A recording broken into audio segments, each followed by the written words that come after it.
tidak pasti ya. Dan untuk umur tanaman padi Inpari 50 ini ya biasanya agak genjah ya, sekitaran 90 hari setelah tanam. Dan apalagi memasuki ini ya, musim kemarau itu biasanya untuk umurnya itu lebih pendek ya dibanding dengan musim penghujan. Dan ini tentunya langsung bisa dipanen kalau sudah tua seperti ini.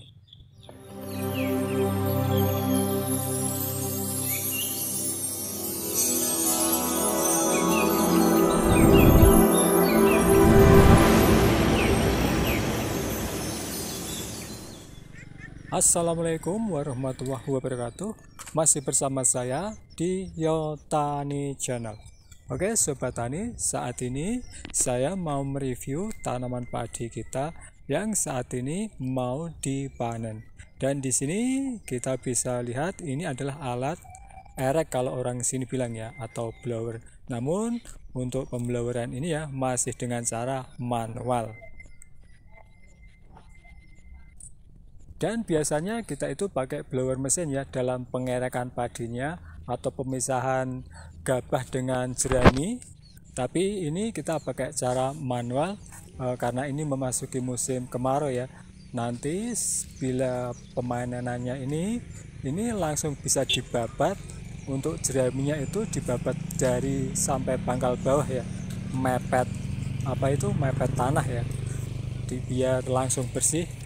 Tapi kalau ini dengan mesin blower itu ya cuma diambil bagian atasnya saja atau malainya, dan itu meninggalkan jerami tentunya, dan kita harus membabat ulang kembali ya untuk jeraminya. Dan itu kalau di sini ya terlalu mindun gawe nih kalau cara pekerjaannya. Jadi ya kurang efisien ya dalam pekerjaannya karena harus membabat ulang kembali jerami-jerami yang tersisa, sehingga ini pun memakan waktu yang cukup lama ya ketika pembabatan atau penyabitan jeraminya. Nah, dengan cara pembabatan atau penyabitan batang padi atau jerami sampai ke pangkal batang bawah atau mepet tanah itu tentunya membuat lahan itu bisa menjadi bersih dan langsung bisa ditanami tanaman palawija, karena ini lahan tanah sawah tada hujan. Ya tentu saja memasuki masa musim kemarau ini ya tak mungkin ditanami padi, dan sebagai gantinya kita tanami jenis tanaman palawija, dan rencananya ini ditanami jagung dan bisa juga tanaman kacang hijau, dan tanpa harus pakai cara TOT atau cara tanpa olah tanah terlebih dahulu, langsung bisa ditanami.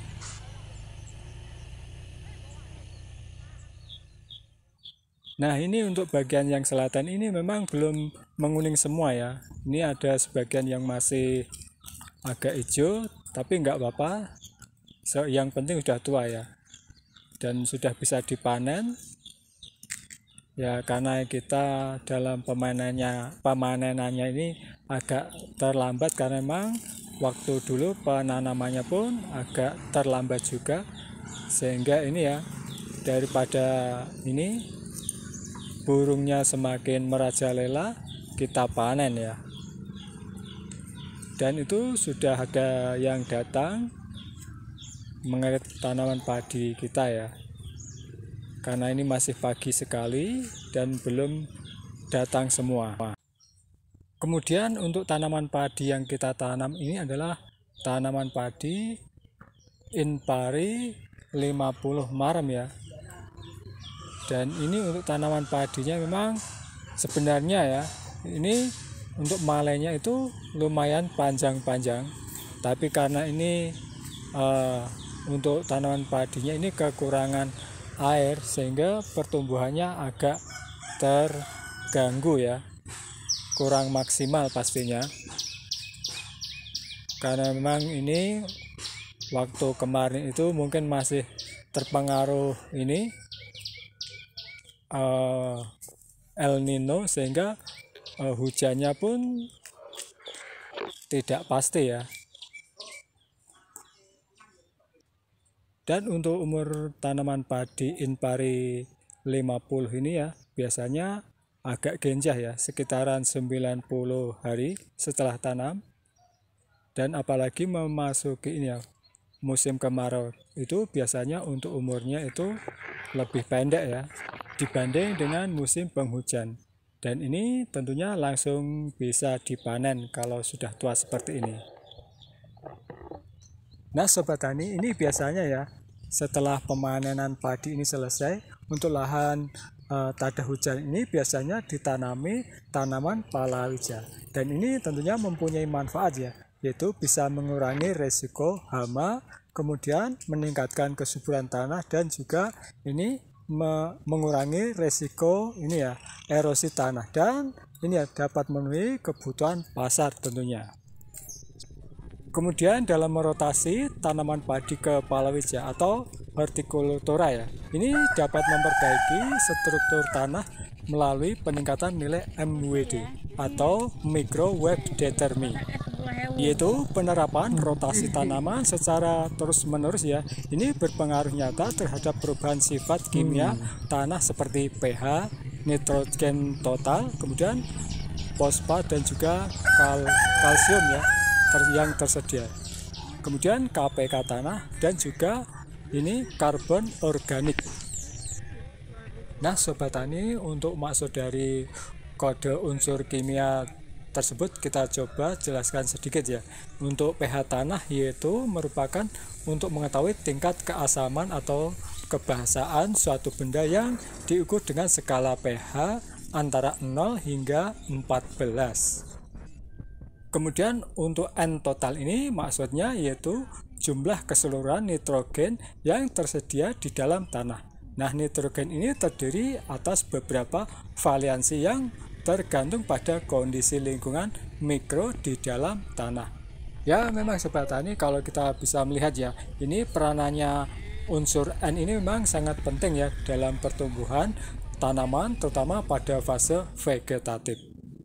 Lanjut, kemudian kode P total, yaitu maksudnya jumlah fosfat di dalam tanah ini baik yang tersedia maupun yang tidak tersedia atau terikat oleh unsur lain. Nah, banyaknya jumlah fosfat ini yang terdapat di dalam tanah ini tidak menjamin tanaman di atasnya dapat ini ya menyerap unsur fosfat sesuai dengan kebutuhannya, karena keberadaan unsur fosfat ini di dalam tanah itu sangat mobile. Terus kita lanjut pada kode K atau kalium. Nah, kalium ini adalah salah satu unsur hara makro bagi tanaman. Nah, peranan di sini kalium yaitu sangat penting sebagai pengatur terjadinya fotosintesis dalam pembentukan karbohidrat dan menyalurkan ke seluruh bagian tanaman yang membutuhkannya. Nah Sobat Tani, ini hanya sekedar sebagai pengetahuan saja ya, bahwa untuk besaran jumlah kalium yang ada di dalam tanah ini biasanya bervariasi, yaitu antara 0,3% hingga 2,5% ya. Nah pada tanah yang banyak mengandung liat ini mempunyai kadar kalium yang cukup tinggi, yaitu sekitar 4% dari total kalium yang terdapat di dalam tanah. Lalu kita lanjut ke KPK tanah. Nah, maksud dari KPK tanah yaitu kapasitas pertukaran cation. Nah, dalam ilmu tanah diartikan sebagai kemampuan tanah yaitu untuk menyerap dan menukar atau melepaskan kembali ke dalam larutan tanah.